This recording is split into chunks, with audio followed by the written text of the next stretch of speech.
গাইবান্ধার রাস্তা যেন দীর্ঘদিন ধরেই ছিল জনদুর্ভোগের আরেক নাম। অবশেষে সেই দুর্ভোগে হস্তক্ষেপ করেছে সেনাবাহিনী। রবিবার বিকেলে সদর উপজেলার পুরাতন বাদিয়াখালী এলাকায় অভিযান পরিচালনা করে সেনাবাহিনীর একটি টিম। ব্রিজের উপর এবং রাস্তার দুই পাশে যেসব গাছপালা ও দোকানপাট গড়ে উঠেছিল তা সরিয়ে নেওয়ার নির্দেশ দেওয়া হয়। এক পর্যায়ে স্থানীয় দোকানিরা সেনা সদস্যদের নির্দেশ মেনে দোকানপাট সরিয়ে দেন। ফলে কিছুক্ষণের মধ্যেই সড়কে শৃঙ্খলা ফিরে আসে আর স্বস্তির নিঃশ্বাস ফেলেন পথচারীরা। গাইবান্ধা সেনা ক্যাম্পের পক্ষ থেকে জানানো হয়েছে, দেশের চলমান পরিস্থিতিতে অবৈধ দখল, অব্যবস্থাপনা কিংবা আইন ভঙ্গকারীদের বিরুদ্ধে কঠোর অবস্থানে রয়েছে তারা। আইনের শাসন বজায় রাখতে এই ধরনের অভিযান অব্যাহত থাকবে বলেও জানানো হয়।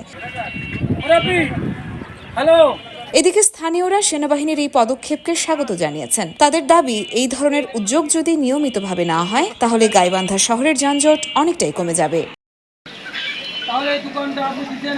নাগরিক দায়িত্ব ও নিয়ম মেনে চলার বার্তা নিয়ে সেনাবাহিনীর এই অভিযান আমাদের মনে করিয়ে দেয়, জনস্বার্থে ছোট ছোট পদক্ষেপও বড় পরিবর্তন আনতে পারে। ইয়োরমা শায়ের জাহান, দেশকাল নিউজ।